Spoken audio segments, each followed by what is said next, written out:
एक 24 देख रहे हैं आप और मैं हूं आपके साथ तान्या सिंह। देखिए, बिहार की राजनीति को देश की राजनीति का आईना कहा जाता है क्योंकि यहाँ की सियासी हलचलों का असर राष्ट्रीय राजनीति पर भी देखा जाता है और यहाँ लगातार राजनीतिक प्रयोग होते रहे हैं जिनसे देश की दिशा और दशा तय होती रही है। चाहे वो जयप्रकाश नारायण की संपूर्ण क्रांति हो या फिर कर्पूरी ठाकुर, लालू प्रसाद यादव और नीतीश कुमार की नीतियां, बिहार से निकले कई नेताओं ने राष्ट्रीय राजनीति में अपनी गहरी छाप छोड़ी है। वर्तमान में बिहार विधानसभा चुनाव में कुछ ही महीने शेष हैं और इसी संदर्भ में हम बिहार की कुछ ऐसी प्रमुख लोकसभा और विधानसभा सीटों का विश्लेषण कर रहे हैं जहां राजपूत समुदाय, जिन्हें आम बोलचाल में बाबू साहेब कहा जाता है, का प्रभाव लंबे समय से बना हुआ है।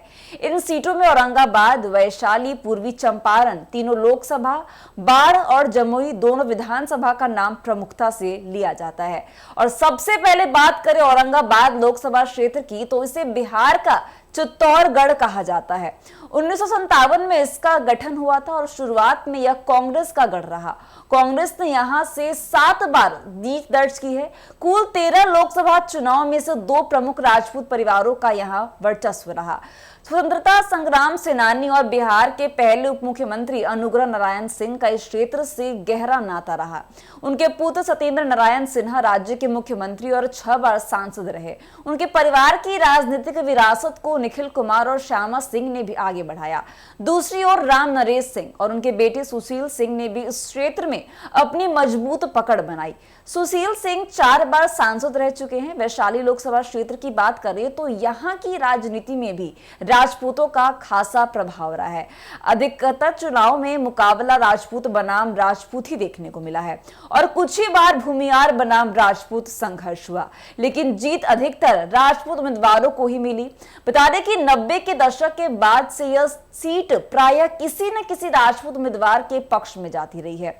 हारने वाली भी अधिकांश राजपूत ही रहे हैं, जिससे यह क्षेत्र राजपूतों के राजनीतिक वर्चस्व का प्रतीक बन गया है।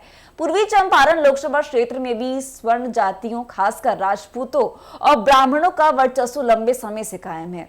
1952 से 2019 तक हुए 17 लोकसभा चुनाव में 15 बार स्वर्ण नेता ही जीतते आए हैं। इनमें से 7 बार राजपूत, 5 बार ब्राह्मण और 3 बार भूमियार नेता सांसद बने।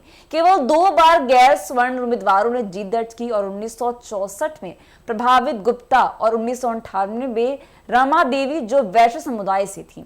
यह क्षेत्र पहले कांग्रेस का गढ़ था, लेकिन बाद में राधा मोहन सिंह ने इसे बीजेपी की मजबूत सीट बना दिया।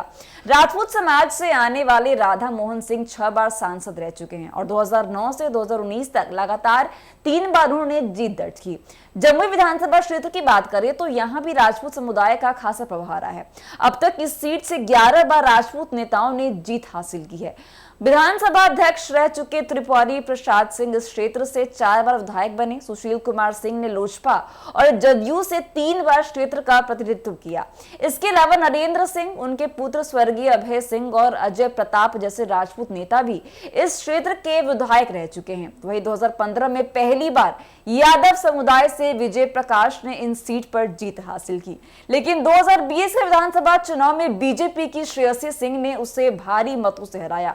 1980 में पहली बार इस सीट से एक निर्दलीय उम्मीदवार ने जीत दर्ज की थी और बाढ़ विधानसभा क्षेत्र जो पटना जिले में स्थित है उसे पटना का मिनी चित्तौड़गढ़ कहा जाता है। इस क्षेत्र में राजपूत जाति का लंबे समय से दबदबा रहा है और यहाँ अब तक 15 बार राजपूत उम्मीदवार और केवल 1 बार अन्य जाति के उम्मीदवार ने जीत दर्ज की है। इस क्षेत्र से विधायक रहे राणा शिव लखपति सिंह ने सबसे अधिक बार चुनाव जीतकर रिकॉर्ड बनाया। वे राज्य के विधि मंत्री भी रह चुके हैं और वही विजय कृष्ण को राज्यसभा मंत्री के रूप में भी पहचान मिली।